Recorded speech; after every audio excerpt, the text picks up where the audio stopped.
Freedom's greetings and long time no see, Helldivers. While the updates haven't been what I'd call hitting the mark lately, considering the Doom buggies had to be disabled and the caves have already been basically abandoned by our forces, that doesn't mean we shouldn't still take a peek behind the curtain and see what's coming up next for the game.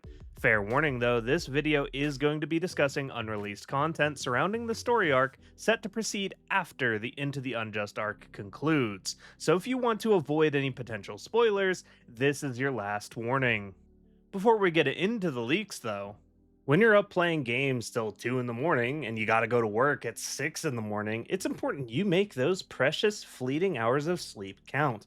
With today's sponsor, Manta Sleep. Personally, I've been using the Manta Sleep Pro for 6 months and enjoyed a better night's rest ever since, and just started using the Manta Sound. The Manta Sound includes all the comfort of their standard models, but with the addition of ultra-thin, adjustable Bluetooth speakers that you can't even tell are there, but provide you with the option of listening to any white noise, videos, music, or podcasts that you might enjoy while clocking out for the night. This model also comes with an optional adjustable second strap to keep your mask in place while napping in chairs. Between this and the Bluetooth, making it a perfect traveling companion for any long flights. Manta Sleep's mission is to provide you with longer, more fulfilling rest, but also empower you to take midday or even mid-workday naps as well, wanting to create a community that incites empowerment and change in our corporation and communities through the pro nap movement. If you'd like to get your own Manta Sleep mask with a discount of 10% off, use my code in the pinned comment or description below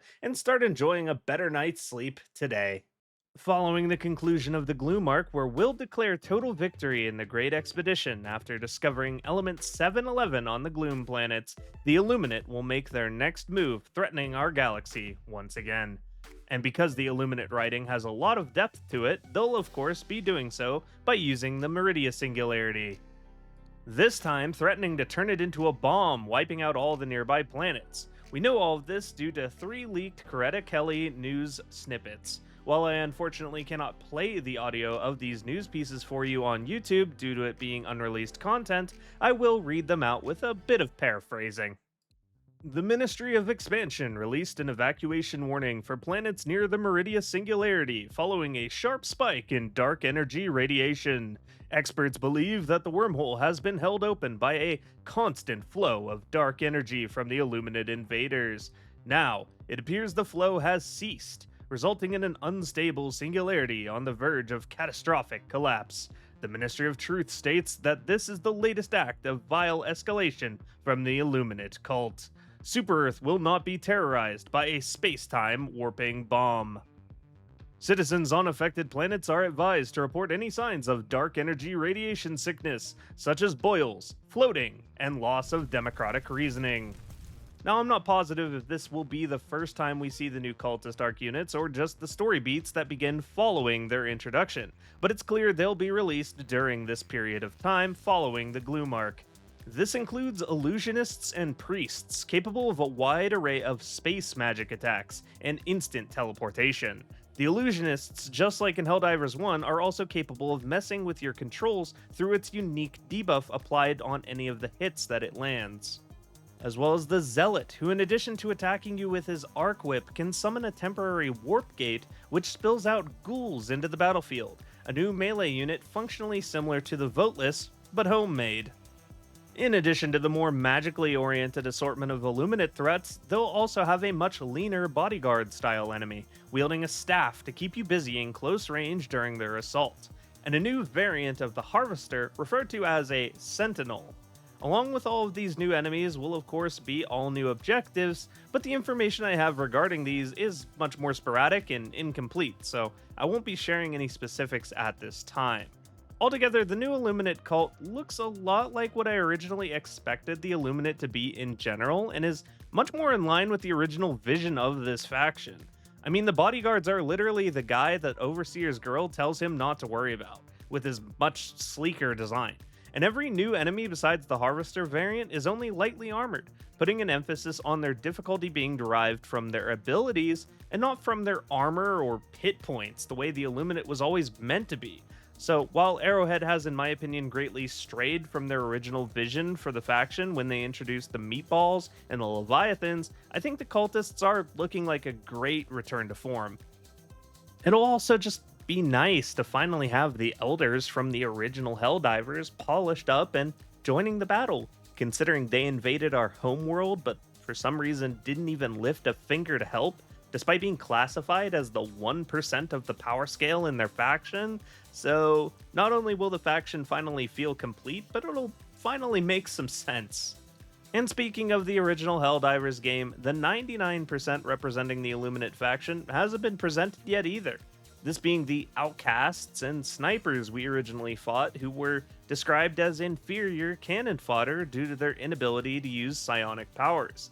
They do now make an appearance in the files, but only by name and with very little additional details beyond being called trackers, seekers, and slashers, which does confirm they're in the oven, but nothing beyond that. The only other mention of the Illuminate snipers that I could find was comments made directly from the developers where they cited having difficulty implementing them in a fun way due to being sniped inherently being unfun for the player. So, are they going to be ready in time for the cultist arc? Absolutely no idea, but here's hoping they will be here to shake things up even further. To counteract yet another Meridia-based threat, the Ministry of Defense will come up with a new genius plan to destroy Meridia once and for all before it can be detonated by the Illuminate. The plan being, of course, to collapse it ourselves before they can, using a nuclear bomb strapped to the DSS. A foolproof strategy indeed. Several filler major orders involving collecting resources later from each faction, one of two events will unfold according to leaked news snippets. If we fail, then the Illuminate will collapse Meridia, releasing a massive wave of dark energy, Thanos-snapping planets in its vicinity out of existence, creating dark energy radiation across 60% of the galaxy, and doing untold damage to the fabric of the space-time continuum.